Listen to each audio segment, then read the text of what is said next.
Di dunia ini nggak ada yang sempurna, baik untuk kehidupan maupun pekerjaan, terutama untuk perusahaan, meskipun mereka udah perusahaan yang top di dunia ini. Dan mereka belajar dari kesalahan, belajar dari mistakes. Karena ini nggak ada yang bisa dipelajarin di kuliah atau dimanapun. Mereka harus belajar ini memang dari pengalaman mereka sendiri. So, welcome back to Cari Kuliah TV, tempat dimana lu bisa menemukan seluruh bahasan dan tips yang menarik dan paling baik tentang pekerjaan, perkuliahan, dan startup. Hari ini gue akan kasih tahu lu 5 produk yang gagal di market dari perusahaan-perusahaan besar. Let's go. Mari kita mulai dari nomor 5. Coca-Cola waktu itu di tahun 1980-an ya, dia pernah mengeluarkan yang namanya New Coke. Tujuannya itu sebenarnya supaya mereka mau merevolusikan Coca-Cola yang lama menjadi yang baru. Dan waktu itu mereka berusaha untuk stay ahead dari kompetitor di market. Ya, waktu itu Pepsi lah kita bilang ya. Yang mereka sebut adalah Cola Wars. Tapi kesalahannya malah mereka dengan New Coke yang ada baru di market ini itu malah membuat masyarakat atau consumer mereka itu annoyed. Dan dari iklan-iklan marketing semua yang mereka lakukan, caranya itu kayak nggak pas di market itu. Karena konsumernya itu konsumernya mereka merasa mereka nggak penting di mata perusahaan ini. Kenapa mereka merasa nggak penting? Karena mereka udah suka yang lama, kenapa harus ada yang baru? Nah akhirnya baru dari beberapa minggu New Coke ini keluar, langsung ditarik dari market dan kembali lagi ke Coca-Cola yang lama sebagai Classic Coke. Nomor 4, saingannya Coca-Cola. Udah bisa tebak? Pepsi.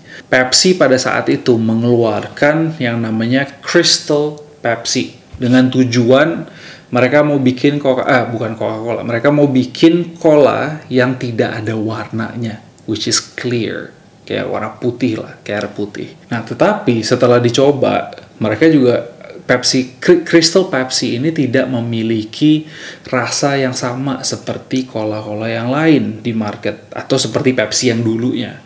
Karena Coca-Cola sama Pepsi itu saingannya udah paling heavyweight itu di antara cola bisnis ini.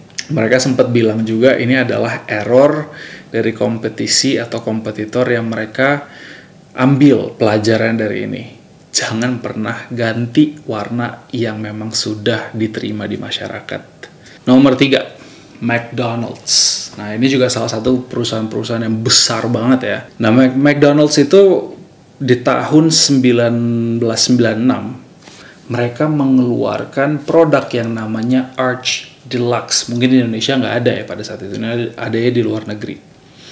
Dan mereka di tahun itu mereka mengeluarkan 150 juta dolar untuk iklan untuk produk ini sendiri. Dan tujuannya dengan ada Arch Deluxe ini, mereka berusaha untuk menjual barang mereka, which is burger, yang lebih berkelas, lebih sophisticated untuk konsumer-konsumer yang notabene difokuskan untuk dewasa. Tetapi pada kenyataannya orang-orang ini, konsumer ini, target marketnya mereka sama sekali nggak menerima produk ini. Sehingga ada cerita di tahun 1998, udah 2 tahun ya semenjak itu ya. Nah di tahun 98 di majalah Ad Age mengatakan bahwa harusnya McDonald's itu menarik produk ini lebih cepat.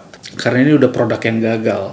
Tetapi sebaliknya, produk McDonald's yang namanya McRib, waktu itu sandwich yang isinya dari daging babi dengan barbecue sauce itu lebih populer daripada Arch Deluxe. Dan itu sudah develop menjadi loyal produk untuk konsumernya dan vocal. Nomor 2, produk yang setelah ini mungkin lu pernah ngeliat kayak kalau misalnya di pharmacy atau di apotek-apotek ada yang namanya Bengay. Bengay itu kan dia salep untuk kalau misalnya tangan kaki lu kesleo. Itu pain relief namanya. Nah, dengan mempunyai nama yang besar itu belum tentu lu garansi bahwa produk yang lo keluarkan setelahnya itu dapat berhasil dengan langsung Keadaannya waktu itu BNG, dia mengeluarkan obat aspirin. Aspirin itu kan buat sakit kepala. Dimana udah ada Pfizer yang ngeluarin aspirin. Itu barang terkenal dari Pfizer untuk aspirin. Nah, tetapi masyarakat atau konsumer BNG itu berpikir, dan mereka itu stick di otaknya dia bahwa kalau BNG itu adalah painful, dingin yang membuat kaki atau itu sembuh kan. Jadi dia berpikir bahwa kalau misalnya ada aspirin, ya takutnya itu udah mentol, udah sakit, masuk di perut, jadi nggak enak gitu. Jadi produk BNG yang aspirin ini itu gagal. Kesimpulannya kok customernya ini mengasosiasikan BNG aspirin dengan gel atau salep yang mereka punya. Oke, nomor 1 dan terakhir ini paling mengejutkan dari perusahaan Microsoft. Kalian semua udah tahu dong, Microsoft itu perusahaan apa? Kalau misalnya lu sering pakai Excel atau Word, itu perusahaan dari Microsoft. Dan sekarang itu Microsoft memang lagi bersaing dengan Apple di produk dan space yang sama. Nah, pada saat itu di tahun 2006, Microsoft berusaha untuk mengeluarkan produk seperti iPod, namanya The Zune di tahun 2006. Karena mereka berpikir, oh ini untuk kalangan yang lebih muda nih. Nah, pada saat Zune itu keluar, mereka langsung dapat challenges, mereka dapat permasalahan di mana consumernya, masyarakat, membandingkan Zune ini dengan iPod. Di mana iPod itu udah gampang, user friendly, sedangkan orang berpikir bahwa Microsoft itu bukan user friendly, lebih user friendly produknya Apple daripada Microsoft. Pada tahun 2008, itu 2 tahun ya, 2 tahun setelah mereka mengeluarkan Zune-nya ini, di bulan Desember, revenue dari produk The Zune ini sendiri itu turun. Nomor 2 tahun itu turun 54% atau 100 juta dolar. Nah, ini udah gagal banget. So, itu 5 produk dari perusahaan top di dunia yang mereka mempunyai kegagalan. Nah, sekarang apa yang bisa kita pelajarin dari sini? Pertama, nama belum tentu garansi sukses. Lo harus do your research tentang market lo, tentang consumer lo sendiri. Kedua, meskipun kompetitor lo bikin hal yang sama, belum tentu lo bisa lebih bagus daripada dia. Karena setiap perusahaan, setiap brand itu memiliki ciri khas masing-masing. Dan kalau misalnya satu brand atau satu perusahaan sudah memiliki loyal customer, belum tentu lo bisa ngambil ini. Jadi ingat, kayak waktu itu gue pernah bacain dari buku The Art of War, yang videonya di sini. Itu sangat berguna untuk taktik marketing dan cara berpikir lu sebagai business owners atau lu kerja di perusahaan.